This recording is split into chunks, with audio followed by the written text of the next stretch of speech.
Olá, meus amores do quarto ano, vamos iniciar nossa aula de Geografia, página 13 a 18, e o conteúdo hoje é a chegada dos povos africanos, né? Então, nós vamos falar sobre a chegada dos africanos ao Brasil, né? E assim como o que é que eles deixaram para a gente. Então, começa aí na página 13 falando que em meados do século XVI até o século XIX, aproximadamente 4,4 milhões de africanos cruzaram contra sua vontade o Oceano Atlântico até chegar ao Brasil.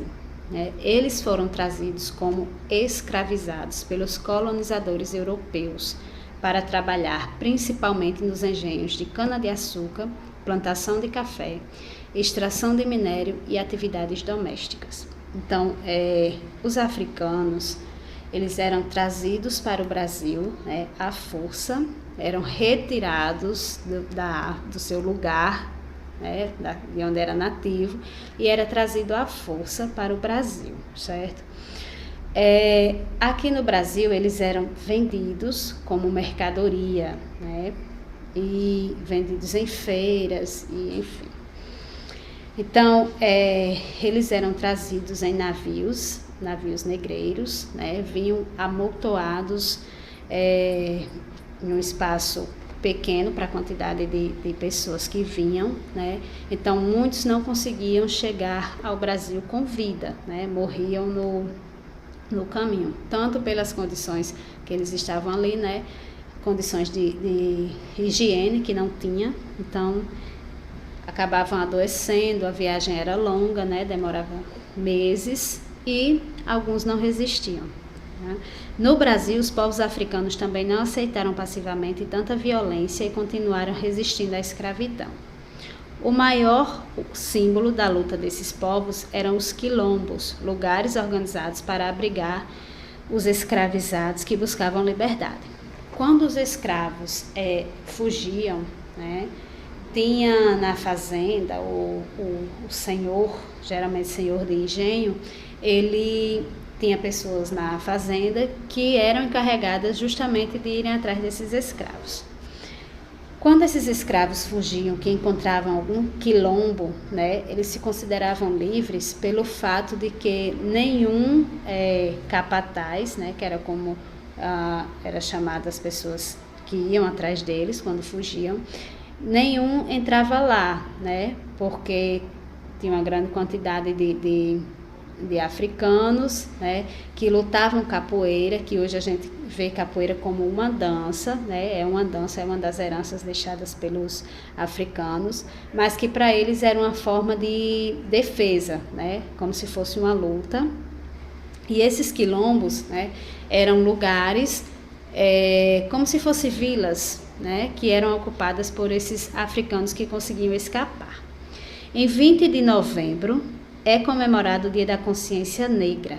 A data marca o dia da morte de Zumbi dos Palmares. Ele lutou no Quilombo dos Palmares pela liberdade dos escravizados e se tornou um dos nomes mais importantes da resistência à escravidão. Quem quiser pesquisar, pesquisa lá Zumbi dos Palmares, é uma história bem interessante, a história dele. Os quilombos não acabaram com o fim oficial da escravidão no Brasil, em 1888.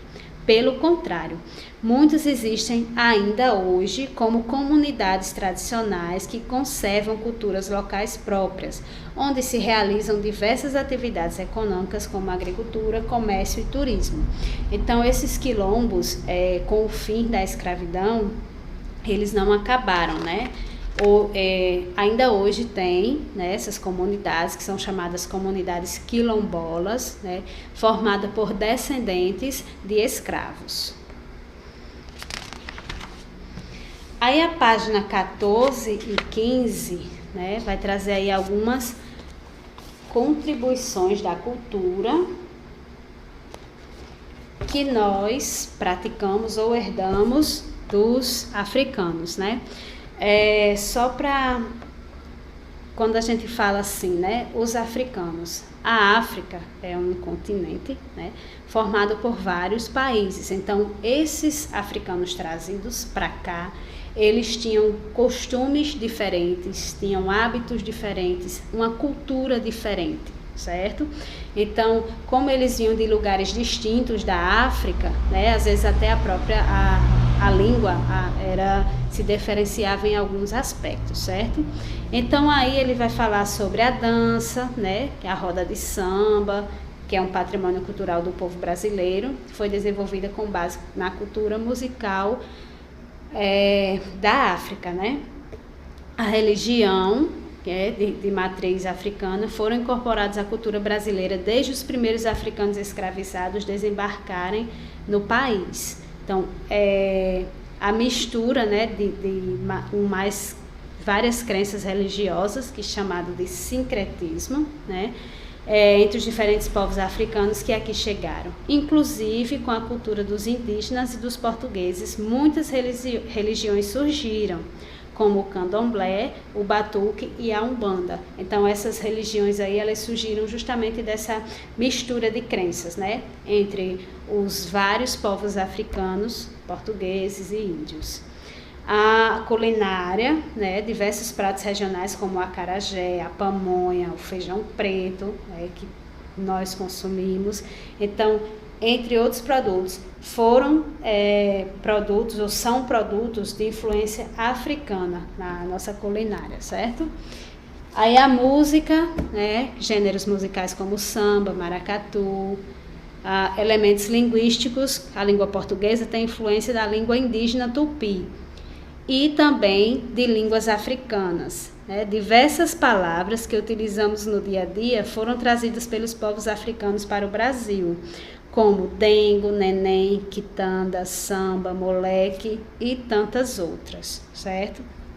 Outros hábitos bem comuns que não fala aí, né, mas que também faz parte do nosso cotidiano. Então, seria interessante também vocês despertarem um pouco essa curiosidade em pesquisar, né, o que é que nós herdamos desses povos africanos aí que tanto deixaram, tantos legados deixaram para a gente, né?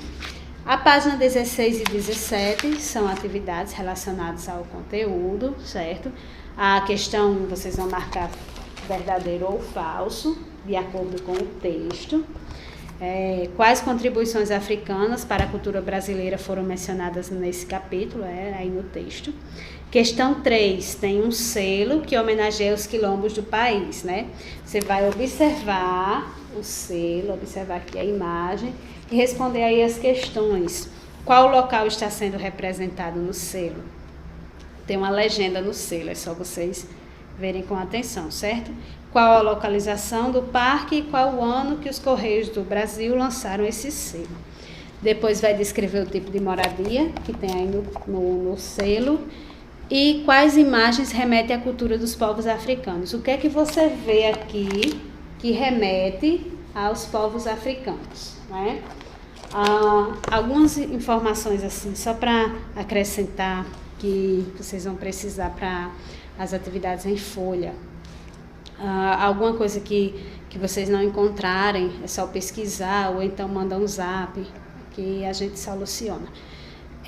Esses negros, né, esses africanos que eram tratados como escravos, eles moravam em fazendas, né, mas não tinham regalia nenhum, eles eram um objeto, é algo que o senhor da fazenda comprou, certo? Então eles trabalhavam demais, viviam em senzalas, né, todos juntos, não tinha banheiro, não tinha privacidade.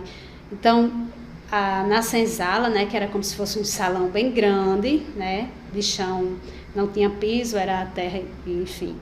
E ali eles viviam todos juntos, né, as várias famílias vivendo juntas, sem privacidade nenhuma, não tinha uma parede dividindo, não tinha nada. Então, é interessante também vocês deram uma pesquisada nessa parte aí, certo?